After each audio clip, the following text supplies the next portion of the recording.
নমস্কার, আপনারা দেখছেন জেসি নিউজ প্লাস এবং আপনাদের সঙ্গে রয়েছি আমি ইমন মুখার্জি। এই মুহূর্তে আমরা চলে এসেছি দক্ষিণ কলকাতার টালিগঞ্জ বিধানসভা কেন্দ্রের 94 নম্বর ওয়ার্ডের শহীদ ক্ষুদিরাম বোস পার্কে। একসময় এই টালিগঞ্জ কেন্দ্র ছিল বামেদের শক্ত ঘাঁটি, কিন্তু রাজ্যে পালা বদলের সময় থেকেই তৃণমূল কংগ্রেস এই টালিগঞ্জ কেন্দ্রকে নিজেদের দুর্গ হিসেবে পরিণত করেছেন। তৃণমূল কংগ্রেসের প্রার্থী অরূপ বিশ্বাস এখানে গত 2 দশক ধরে একটানা জিতে চলেছেন। এই 2026-এর নির্বাচনেও তৃণমূল কংগ্রেস অরূপ বিশ্বাসকেই তাদের প্রার্থী করেছেন। এবছর টালিগঞ্জ কেন্দ্রের লড়াইটা ত্রিমুখী, কারণ তৃণমূল কংগ্রেসের হয়ে প্রতিদ্বন্দ্বিতা করছেন অরূপ বিশ্বাস, আরেকদিকে বিজেপি হয়ে প্রতিদ্বন্দ্বিতা করছেন নামী অভিনেত্রী এবং অতি পরিচিত শিল্পী পাপিয়া অধিকারী, আর সিপিআইএমের হয়ে প্রতিদ্বন্দ্বিতা করছেন সুবক্তা এবং সিপিআইএমের লড়াকু নেতা পার্থ প্রতিম বিশ্বাস। বাংলা চলচ্চিত্র জগতের সঙ্গে তৃণমূল কংগ্রেস এবং সরকারের সমন্বয় এবং মেলবন্ধনের কাজটি মমতা বন্দ্যোপাধ্যায় মাননীয় মুখ্যমন্ত্রী কিন্তু অরূপ বিশ্বাসের হাতেই দিয়েছেন, এবং সেই বাংলা চলচ্চিত্র জগতের একজন প্রতিনিধি অর্থাৎ পাপিয়া অধিকারীকে এই টালিগঞ্জ কেন্দ্রে প্রার্থী করে বিজেপি একরকম মাস্টার স্ট্রোক দিয়েছে বলে মনে করছে রাজনৈতিক মহলের একাংশ। এই মাস্টার স্ট্রোক কতটা কাজ দেয় সেটা জানতে আমাদের অপেক্ষা করতে হবে 4 মে পর্যন্ত।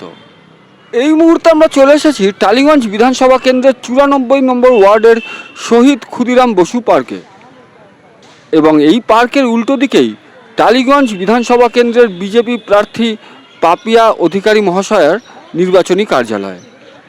আমরা সরাসরি চলে যাব ওনার নির্বাচনী কার্যালয় এবং আমরা কথা বলবো পাপিয়া অধিকারী মহাশয়ের পার্টি কলিগ অর্থাৎ ওনার সহযোদ্ধাদের সঙ্গে। এছাড়াও আমাদের editor in chief Jayanta Chakraborty কথা বলবেন পাপিয়া অধিকারী মহাশয়ের সঙ্গে। আপনারা চোখ রাখুন জেসি নিউজ প্লাসে এবং দেখতে থাকুন জেসি নিউজ প্লাসের টালিগঞ্জ স্পেশাল। আমাদের সঙ্গে রয়েছে পাপিয়া অধিকারী, যিনি টালিগঞ্জ কেন্দ্রের প্রার্থী, এবং অরূপ বিশ্বাসের বিরুদ্ধে তিনি প্রার্থী পদে দাঁড়িয়েছেন এবারে বিজেপির পক্ষ থেকে, এবং আরেকজন সিপিএম রয়েছেন পার্থপ্রতিম বিশ্বাস, কিন্তু তিনি খুব একটা লড়াইয়ের আসতে পারছেন না। টালিগঞ্জ কেন্দ্রের দ্বিমুখী লড়াই, পাপিয়া অধিকারী বনাম অরূপ বিশ্বাস। আমরা এসেছি পাপিয়া অধিকারী কার্যালয়ে পাপিয়ার সঙ্গে কথা বলার জন্য। পাপিয়া, কি মনে হচ্ছে আজকে এবারে? এত অসন্তোষ অরূপের, এত অসন্তোষ অরূপের উপর সব জায়গায় যাচ্ছি। ভোটারদের, জনগণের প্রচুর অসন্তোষ। আবার এরা অসন্তোষ দেখায় আমাদের সেন্ট্রাল গভর্নমেন্টের, প্রচণ্ড অসন্তোষ দেখায় সব ব্যাপারে। তো এই এত অসন্তোষ, এত নেগেটিভিটির মধ্যে ভোট পাওয়া খুব শক্ত। উনি ভোট পাবেন ওই যাদের যাদের চাকরি দিয়েছেন, ছোটো ছোটো ওই আমাদের টলিগঞ্জে তো ভর্তি করে দিয়েছে। মানে কেউ হয়তো একটু ইলেকট্রিক বাল্ব লাগাতো, তাকে ইলেকট্রিশিয়ানের কাজ বুঝিয়ে দিয়েছে। ইলেকট্রিশিয়ানের কাজ সিনেমায় কিন্তু অনেক কঠিন কাজ, সিনেমায় পড়াশোনা করতে হবে। মেকআপের কাজ, আরে মেকআপটা হচ্ছে কঠিন কাজ, কঠিন কাজ। কোন ক্যারেক্টার করবে, কী চরিত্র করবে, তার মেজাজটা কীরকম থাকবে মেকআপে, হ্যাঁ, ইটস ভেরি ইম্পর্টেন্ট। মানে একটা মানুষকে তুমি প্রেজেন্ট করছো, যে লোকটা নয়। তেমনি আর ট্রলি পুলের এইরকম বহু, মানে ধরো তুমি আমি শুটিং করছি, এটা ট্রলি পুলের দরকার আছে, এটা হয়ে যাচ্ছে, এটা মুভ করলেই তো হয়ে যায়। যাই হোক, যেটা দরকার নেই সেই সমস্ত ঢুকিয়েছে আমাদের প্রডিউসাররা, পালিয়ে গেছে। অরূপ বিশ্বাসের মধ্যে একটা আঘাত রয়েছে, এবং সেক্ষেত্রে অরূপ বিশ্বাস কি অরূপ বিশ্বাসের জন্য দায়ী হবেন? স্বরূপ অরূপের দায় ভাব, স্বরূপ মানে ওর খানিকটা যাও একটু ভালো বলতে চাইছো। এখন মুদ্রা রেপিটোপিট হয়ে গেছে, কিন্তু আগে যাও বা একটুখানি ঠিকঠাক ছিল, এখন একদম ঠিক আছে। আচ্ছা, অরূপ বিশ্বাস টালিগঞ্জের জন্য উন্নতির কাজ কিরকম করেছেন বলে, অন্যের কাজ করেছেন বলে মনে হয়? নিজেদের পকেট ভরেছে, যারা ওনাদের সঙ্গে আছে তাদের পকেট ভরেছে, এটাই উন্নয়ন হয়েছে, আর কিছু উন্নয়ন হয়নি। টালিগঞ্জ ইন্ডাস্ট্রিটাই নয়, ইন্ডাস্ট্রি এখনো হয়নি, টালিগঞ্জ এখনো ট্রেড করে। তো এখন সেইটা এত মার্জিনালাইজেশন হয়ে গেছে, তুমি আমার কথা বলো তাহলে তুমি আমার, তাহলে তুমি জাহান্নামে যাও, এই হচ্ছে ব্যাপার।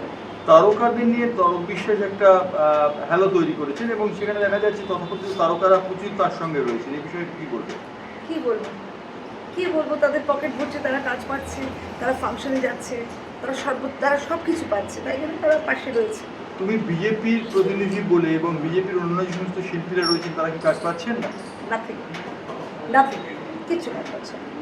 এবং যারা ধরো বিজেপির আছে কিন্তু একদম এই দিকটা বন্ধ করে দিয়েছে, মনে মনে সমর্থন করছে, তারা টুকটাক কাজ পাচ্ছে, কিন্তু এই দাবি কিন্তু nobody। মমতা বন্দ্যোপাধ্যায়ের দুর্নীতির বিরুদ্ধে এবারে বিজেপির একটা বড় প্রচার চলছে এবং মমতা বন্দ্যোপাধ্যায়ের দুর্নীতি এবং মমতা বন্দ্যোপাধ্যায় তার যে সাত সঙ্গীদের নিয়ে দুর্নীতি চক্রটা মমতা বন্দ্যোপাধ্যায় কি সৎ বলা হয়? মমতা বন্দ্যোপাধ্যায় কি সত্যি দুর্নীতির সঙ্গে যুক্ত? তাহলে তো সততার প্রতীক নিচে আবার লেখা থাকে, সেটা উঠে গেছে কবে? হয়তো প্রথম থেকে নিজের পরিচয় থেকে, নিজের জন্ম তারিখ থেকে সবই ভুলভাল বলছে, নিজের বাবার পরিচয়ও ভুলভাল বলে যাচ্ছে। এখন বলছে উনি নাকি স্বাধীনতা সংগ্রামী নেই, হঠাৎ বলতে শুরু করেছে, মানে নিজের ফ্যামিলির কে কার আত্মীয় মানে কে জানে। যাই হোক, মানে ওই যে বলে না যে চ্যারিটি বিগিনস অ্যাট হোম, এখানে মিথ্যা কথা বিগিনস অ্যাট হোম, মানে প্রথম থেকে মিথ্যা কথা বলতে বলতে বলতে বলতে আজকে যে জায়গায় এসেছে। এবং মুসলমানদের যে ধরনের মিথ্যা কথা বলেছে, আমি আজকে প্রচুর মুসলমান মিট করেছি, প্রচুর। তারা বলছে আমরা না আবাসন নাহলে আবাসন তো সেন্ট্রাল গভর্নমেন্টের, বাবা মানে মা আমরা জানতাম ওটা মমতাদি দেয়, আমাদের দেয়নি। বলছি না বাবা, সব সেন্ট্রাল গভর্নমেন্ট, না রেশনটা রেশন তো সব সেন্ট্রাল গভর্নমেন্টের, তাহলে কোনটা ওনার? সেটাই তো তোমরা তো জানোই না। বলে বলবো শহর মানে ওদের হাসপাতাল। তো এই যে মমতা বন্দ্যোপাধ্যায় দুর্নীতি বা মেসি কেলেঙ্কারি একটা আমরা দেখতে পেলাম যে সল্টলেক স্টেডিয়ামে মেসি কেলেঙ্কারি হলো, সেই মেসি কেলেঙ্কারি নিয়ে অরূপ বিশ্বাস কতটা দায়ী এবং অরূপ বিশ্বাস ইস্তফা দিয়েছেন, তিনি কতটা দায়ী বলে তোমার মনে হয়?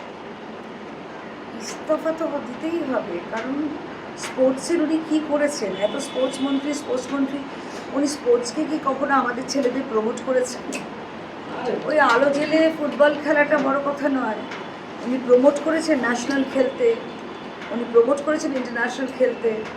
মেসিকে এত পয়সা দিয়ে আনা হলো, মেসিকে তো বলতে পারতো যে আমাদের এখানে বিরাট বিরাট ট্যালেন্ট রয়েছে, কী খায়, শাক ভাত, ডাল ভাত, মাছ ভাত এই খেয়ে তো ওরা খেলছে, প্রচণ্ড ক্ষমতা। আমি নিজে দেখেছি এবং বহু জায়গায় ফুটবলের টুর্নামেন্টে আমাকে ডাকে, আমি খুব ভালোবাসি, আমার নিজের ছেলে নিয়ে আমার তো দূর করি না, আমি বাচ্চা ছেলেদের খুব ভালোবাসি। আমি প্রতি বছর 2টো করে বাচ্চা দত্তক নিই, তো আছে একটা জায়গা, সেখানে 2টো ওইটা আমি বহু বছর ধরে বলছি। তোমার সম্পর্কে বলা হচ্ছে যে সমাজ সংস্কারের ব্যাপারে তোমার একটা উদ্যোগী রয়েছে এবং তুমি বিভিন্ন ক্ষেত্রে সমাজ সংস্কার ব্যাপারে কাজ করছো, কি মনে হয়? হ্যাঁ, হ্যালো। তারপরে উনি কী করলেন সেদিনকে, ছেলেরা লক্ষ লক্ষ কোটি কোটি টাকা খরচা করেছে, মানে কতদিন আমি কত লোককে জানি যারা বলছে আমি অত টাকা দিয়ে কিনেছি, আমি অত টাকা দিয়ে কিনেছি।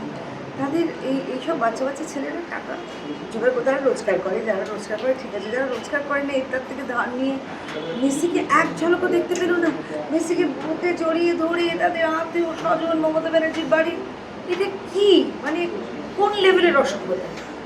এটা আমাদের বলতে হবে, কোন লেভেলের অসভ্যতা এবং মানুষকে বঞ্চিত করার এক অদ্ভুত বিকৃত। সেই কারণে তো অরূপ বিশ্বাস ইস্তফা দিয়েছে। হ্যাঁ, সেটাই দিতেই হবে ইস্তফা। কিন্তু এইবার যে এত তুমুল অসন্তোষ, মাঝখান থেকে কী হলো, ভোটের আগে ইয়াং স্টার্সদের সমস্ত রকম উনি পপুলারিটি হারিয়ে ফেললেন। এখন মানে এটা ইরিটেবল, যেখানে যাচ্ছি সেখানেই বলছে কি আমরা মেসির ছবি আর ওনার ছবি কার্টুন আর বলো। আচ্ছা, একটা কথা আমি জিজ্ঞেস করি যে বিজেপি 5 বছরের পর ক্ষমতা থাকার পর তারা যে এরকম একটা আচরণ করবে না, এরকম গ্যারান্টি কিছু আছে? একদম করবে না। আমি তাদের সঙ্গে আছি তো, একটা শিক্ষিত পরিবেশ, একটা ডিসেন্ট পরিবেশ, তারপরে একটা মানে এই যে রামনবমী হবে, শ্রীরামের চর্চা হচ্ছে চতুর্দিকে আগে থাকতে, তারপরে মানে সংঘ পরিবার অত্যন্ত খুশি যে এরকম ডিসেন্ট পরিবার, সংঘ পরিবার তো কোনোভাবে পলিটিক্সের সাথে জড়িত, কিন্তু এই যে মানুষ ধরুন আমি বা রূপা বা রুদ্র বা আমরা যে চারজন একসাথে টালিগঞ্জ থেকে, চারজনই কিন্তু আমরা টালিগঞ্জ থেকে রয়েছি, এই যে আমরা কিন্তু নতুন লোক নই, হঠাৎ করে ঝাঁপিয়ে পড়ে সেবা করবার জন্য আসি। আমি তো বহুদিন ধরেই নানা রকমভাবে, যেহেতু আমরা বৈষ্ণব, আমাদের সেবা একটা ধর্ম, এটা আমার ফ্যামিলির ব্যাপার, কিন্তু হঠাৎ করে আমি আর নাম বলতে চাই না, হঠাৎ সেবা করব বাবা, কোনোদিন কোনোভাবে কোনো জায়গায় আমরা তাদের সেবা করতে দেখিনি। সেবা করার বহু জায়গা আছে, দেখিনি। হঠাৎ পলিটিক্সে চলে এলো সেবা করার জন্য, এটা যথেষ্ট হাস্যকর এবং রেডিকুলাস। তুমি কি প্রতিরোধ পাচ্ছ কাজ করতে নেবে? চতুর্দিকে লেখা থাকছে আমারই পাড়ায়, টালিগঞ্জে থাকি আমি, বয়কট টিএমসি বলে আমাদের পদ্ধতি। এটা একদিক দিয়ে আমি তো কিছুই লাগাইনি এখন পর্যন্ত, শুধু ঝান্ডা ছাড়া কিছু না, না থাকে। আমি বলেছি আমরা অন্তরে আছি, অন্তর্গত। ছেলেরা বলছে দিদি একটু ব্যানার লাগাবো, একটু ব্যানার লাগাবো, লাগা। কিন্তু এর আগে তোমার নির্বাচনের ভোটের আগে লাগা, আই ডোন্ট মাইন্ড, কিন্তু বড় বড় কাট আউট, অর্থাৎ বহিরঙ্গের সঙ্গে ভেতরের রঙের একটা তফাৎ রয়েছে, অন্তরঙ্গের তফাৎ আছে। ন্যাচুরালি অন্তরঙ্গ কি শুধু বাইরেটা খুব আলো, বহু জায়গায় যাচ্ছে এখানে, বাইরেটা আলো টালো দিয়ে সাজানো, নিচে রাস্তা খুঁড়তে খুঁড়তে প্রতিবার খুঁজছে আর পাইপ লাগাচ্ছে, খুঁজছে পারবে। I belong to clan of chartered accountants and engineers. আমি জিজ্ঞেস করছি এত কি ঘুরতে লাগে রে? সব আমার ভাইপোরা, প্রচুর আমাদের প্রচুর মানুষ আছে, বলে না এতবার ঘুরতে লাগে না। তোমার বাড়িতে কতবার ঘুরেছে? যেমন আমার বাড়িতে তো বাবা সে মনে নেই, 10-11 বছর 12 বছর আগে ওই পাইপে এখান থেকে জল পাওয়ার কথা দেবেন, সেই জল আমি আনিয়েছি। কিন্তু এখানে দেখবে একটা বিরাট লম্বা বাড়ি হয়ে গেল, পুরো ভেতরকার জল শুষে নিয়েছে, পুরো শুষে নিয়েছে ভেতরকার জল। তার মানে তুমি বলতে চাইছি যে টালিগঞ্জে অরূপ বিশ্বাস যে উন্নয়নের কাজ করেছেন বলে দাবি করছেন, কোনো উন্নয়নই হয়? দেখো 20 বছর উনি রয়েছেন, 20 বছর আমাদের হাতে থাকলে তো আমরা একটা ব্যবস্থা করতাম ঠিকঠাক। আর উন্নয়ন টাকাগুলো তো আসছে, 650 কোটি টাকা এসছে, ওই যেখানে আমি গেছিলাম কালকে, হাড়িপাড়া, তারপরে লস্করপাড়া, কোথায় গেল ভাই টাকাটা? একটু শ্বেতপত্রে প্রকাশ করতো, শ্বেতপত্রে প্রকাশ করতো টাকাগুলো কোথায় যাচ্ছে। টেন্ডার ডাকছে, রাস্তা খুঁজছে, টেন্ডার ডাকছে, রাস্তা খুঁজছে, টেন্ডার ডাকছে, রাস্তা খুঁজছে। আর সে মানুষজন যাবে কী করে, রাস্তাঘাটে যাবে কী করে? আর বাইরের পথটা ঠিক করে রেখেছে, সব ভেতরে ভেতরে। তোমাকে আমি ছবি দেখাবো, ওটা রাস্তাই নয়। বলা হয় যে অরূপ বিশ্বাস নাকি মমতা বন্দ্যোপাধ্যায়ের প্রতিভূ বা মমতা বন্দ্যোপাধ্যায়ের প্রতিনিধি। মমতা বন্দ্যোপাধ্যায় তার সুযোগ্য এরকম একজন কর্মীর তার পদস্খলন। ওনার কোন লোকটা ভালো আছে একটু বলুন তো ভাই, কোন লোকটা ভালো আছে? এনার এই দলে জয়েন করলে সব গোলমাল হয়েছে। অনেক ভালো ভালো লোকও ছিল, কিন্তু তারা তো মুখ বোঝা, কারণ তারা তো কথা বলতে পারবে না। এই যে অস্মিতা করে, মহান অস্মিতা, আমাদের মোদিজি বাঙালি নন, কিন্তু বাঙালিকে ভালোবাসে। ওনার উচ্চারণ নিয়ে কত কথা বলে, কিন্তু একবারও মনে হলে না যে এই মানুষটাই আমাদের বাংলা ভাষাকে ধ্রুপদী ভাষার মর্যাদা দিয়েছে। আর একটা ল্যাঙ্গুয়েজ যখন ক্লাসিক্যাল হয়ে যায়, তখন দেশ বিদেশ থেকে এসে তার চর্চা হয়, অনেক কর্মসংস্থান হয়। কোথায় হয়েছে কর্মসংস্থানের কথা যেটা না, আমি বলছি কোথায় হয়েছে? মমতা ব্যানার্জি, তৃণমূল কংগ্রেস কর্মসংস্থানের দাবি করছে। তারা বলছে যে আমরা কয়েক হাজার কোটি টাকা চাকরি দিয়েছি। অনেক চাকরি দিয়েছে। ওই চপ ভাজতে বলছে, কাউকে চপ ভাজানো, কাউকে ওই শিম গাছের ফুল দিয়ে পালিশ করানো, এইসব চাকরি দিয়েছে। এই তোর আলু আর বেসনের কত দাম রে, ওইটুকু দিচ্ছি। এই চাকরি দিয়েছে, কিসের চাকরি, কোথাকার চাকরি আমি বলবো না। এখানে একটা হসপিটাল আছে, আমি এখানে পাঠিয়েছিলাম আজ থেকে 11-12 বছর আগে। তো সে আমাকে বলা হয়েছিল, দিদি আপনার মেয়েটি খুব ভালো, তো ওকে আমরা 15,000 টাকা দিই। তখন দিত 3,000 টাকা, এখন 11-12 বছর বাদে ওকে দেয় ওই ওই 9-10 টাকা দেয়। বাকি টাকাটা যার 26,000 টাকা পাওয়ার কথা, এই তো আপনি চাকরি দিয়েছেন, সব আপনারা নিজেরাই কাটমানি খেয়ে ফেলছেন। এই চাকরি দিয়েছেন সব কন্ট্রাকচুয়াল, সব কন্ট্রাকচুয়াল। কাটমানিটা একটা বড় ইস্যু হয়ে দাঁড়াচ্ছে, কিন্তু কাটমানির ক্ষেত্রে বিজেপি কি কাটমানি নেবে না বলে তোমার মনে হয়? দেখুন, আমাদের খুব আমাদের ধর্মটা, আমাদের যে একটা ধর্ম থাকে তো, প্রত্যেকটা রাজনীতির একটা ধর্ম আছে যে তোমরা নিজেরা কাজ দিচ্ছি, তোমরা সেই কাজটা করো, ওখান থেকে কাটমানি খাওয়ার চেষ্টা করো।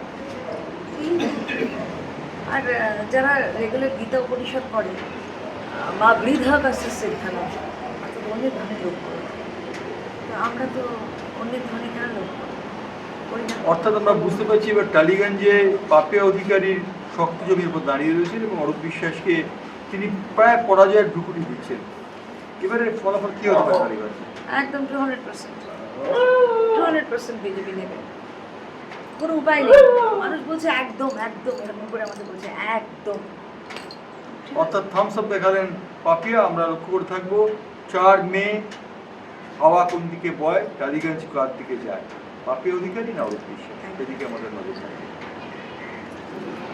আমাদের সঙ্গে রয়েছে 95 ওয়ার্ড থেকে বিজেপি নেতা পবন শর্মা, এবং ওনার থেকেই শুনে নেব টালিগঞ্জের ওনাদের কী পরিকল্পনা, কী রণকৌশল এবং কীরকম চলছে ভোট প্রস্তুতি।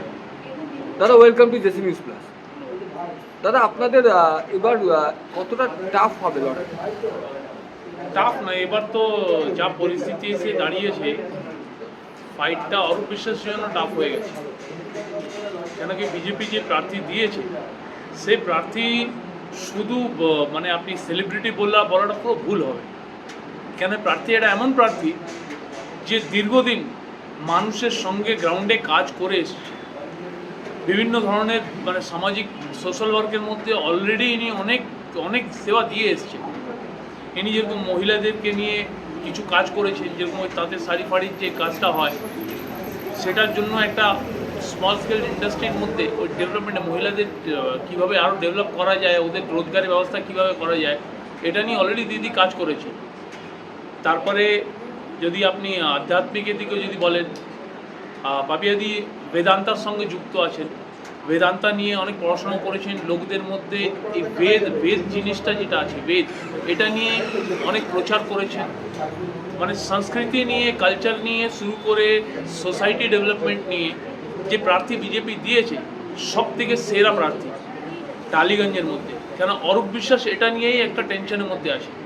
কারণ অরূপ বিশ্বাস বিগত 20 বছরের মধ্যে টালিগঞ্জের শুধু নামে উন্নয়ন কাণ্ডারি, টালিগঞ্জে কিন্তু কোনো উন্নয়ন উনি করেননি। আপনি যদি দেখেন, ইলেকশন আসলে জড়াতাপ্পি মেরে কিছু কিছু রাস্তাগুলোকে ঠিক করার উনি চেষ্টা করেন, কিন্তু ইলেকশন যাওয়ার পরে সঙ্গে সঙ্গে ওনার কন্ট্রাক্টরগুলোকে মনে পড়ে যায় এই রাস্তাটা ফুটতে হবে, এখানে তার ফেলা বাকি রয়ে গেছে, এখানে ড্রেনের পাইপটা আমরা কম ফেলেছি, একটু বেশি করে ফেলতে হবে, এখানে আরও উন্নয়নটা করতে হবে, এই জিনিসটা মনে পড়ে যায়। কিন্তু 20 বছর ধরে টালিগঞ্জের কোনো উন্নয়ন হয়নি। আপনি যদি 112, 113, 114 এর মধ্যে যদি আপনি দেখেন, বৃষ্টির টাইমে যদি আপনি টালিগঞ্জের এই ওয়ার্ডগুলোর মধ্যে ঢুকে যান, কোমর অবধি জল থাকবে। যারা একতলায় থাকে, যাদের ওই টালির বাড়ি আছে, যাদের আজ পর্যন্ত আবাস যোজনার টাকা পাওয়া যায়নি, কাঁচা ঘরের মধ্যে আছে, ওদের রান্নাঘরের ভিতরে, বেডরুমের ভিতরে কোমর অবধি জল থাকে। ওরা যেইভাবে বসবাস করে, 20 বছর ধরে যে যন্ত্রণার মধ্যে আছে, অরূপ বিশ্বাস শুধু ভোটের টাইমে এই ভোটের রাজনীতিটা করেন, কিন্তু সারা বছর 5 বছর ধরে ওই টালিগঞ্জের লোকগুলোকে নিয়ে কোনো চিন্তাভাবনা নেই। ওনার শুধু চিন্তাভাবনা এটা থাকে কিভাবে আগামী দিনে ওই পাড়ার মধ্যে, ওই ওয়ার্ডের মধ্যে কি করে কন্ট্রাক্টরকে নতুনভাবে কন্ট্রাক্ট দিলিয়ে দিয়ে, রাস্তা খুঁড়ে দিয়ে, নষ্ট করে দিয়ে কীভাবে নিজের পকেটে কাটমানিটা ভরা যায়। আর তারপরে সোনেপে সোহাগা আছে, উনি এই যে টলিউড ফিল্ম ইন্ডাস্ট্রিটা আছে, ওনার ভাই স্বরূপ বিশ্বাস, উনি তো ওনার থেকে দুগাটি উপরে আছে। পুরো টালিগঞ্জ ইন্ডাস্ট্রি, মানে যে সিনে ইন্ডাস্ট্রিটা আছে, তার মধ্যে নিজস্ব একটা সিন্ডিকেট চালান। সেই সিন্ডিকেটের মাধ্যমে যারা ওই সিন্ডিকেটের মধ্যে কাটমানি দেবে, চাঁদা দেবে, ওই সিন্ডিকেটের মধ্যে থাকবে, তোলাবাজির মধ্যে থাকবে, যারা ওই দলটা করবে, তাদেরকেই কাজ দেওয়া হবে।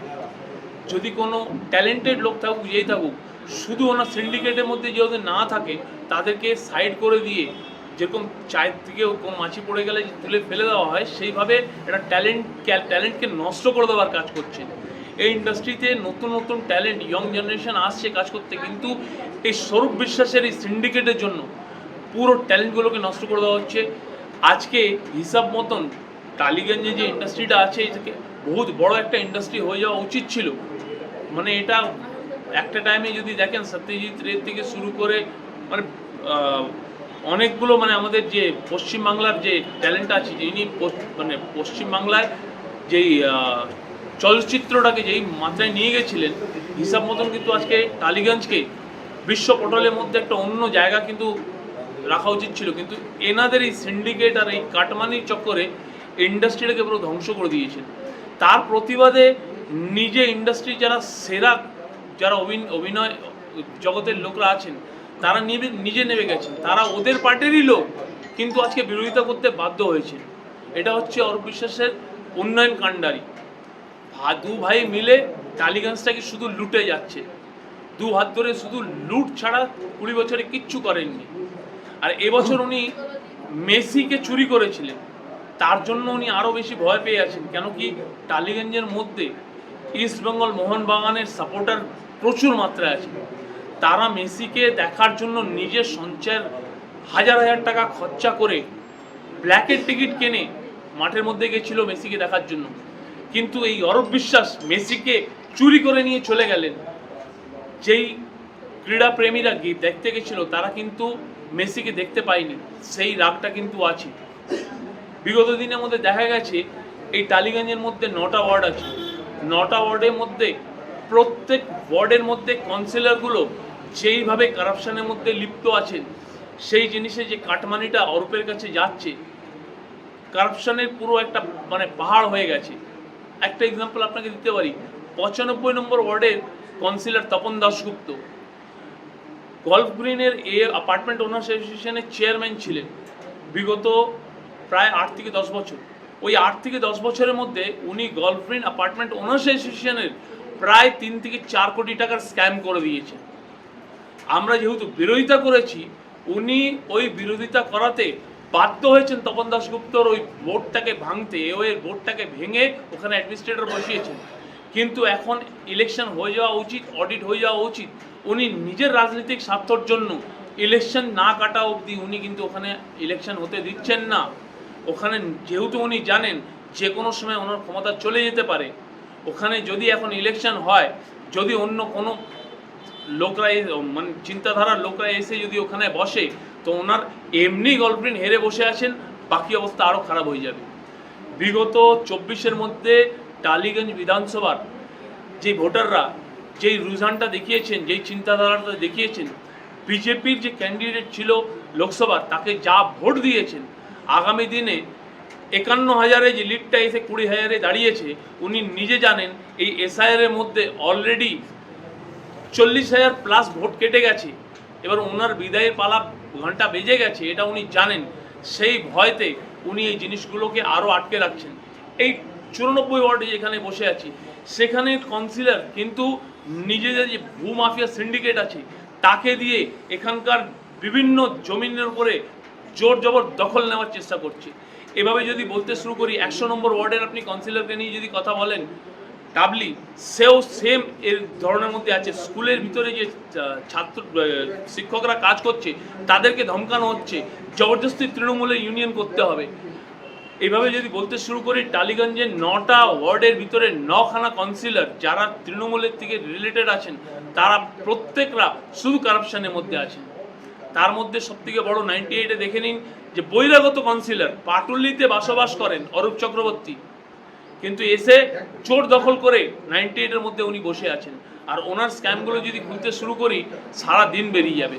সেই জন্য আমি আজকে এইটুকু বললাম, অরূপ বিশ্বাস এবার বিদায় নিচ্ছেন। 20 বছর অনেক হয়ে গেছে।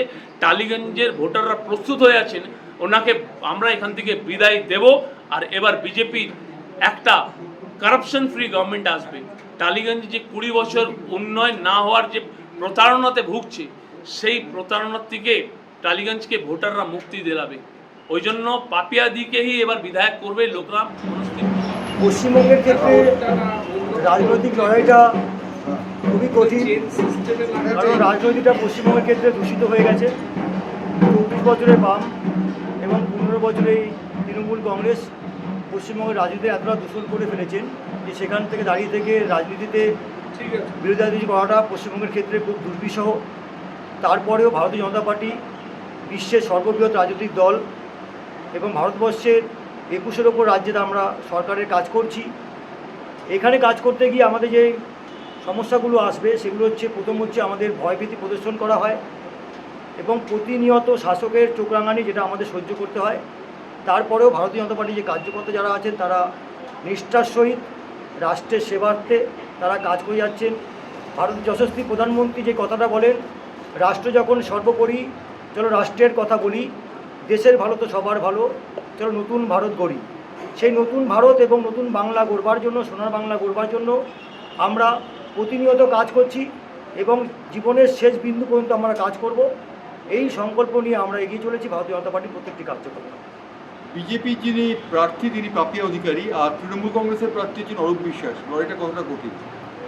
লড়াইটা কখনো প্রার্থীর উপর হয় না, লড়াইটা হয় আদর্শের ওপরে এবং আগামী প্রজন্মের জন্য, বর্তমান ভবিষ্যতের জন্য আমরা কি করতে পারি তার উপর লড়াইটা চলে।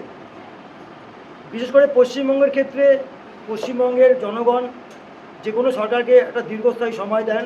এরা 15 বছর সময় দিয়েছেন, কিন্তু এখানকার জনগণ বুঝতে পেরেছেন যে তারা ভুল সিদ্ধান্ত নিয়েছিলেন।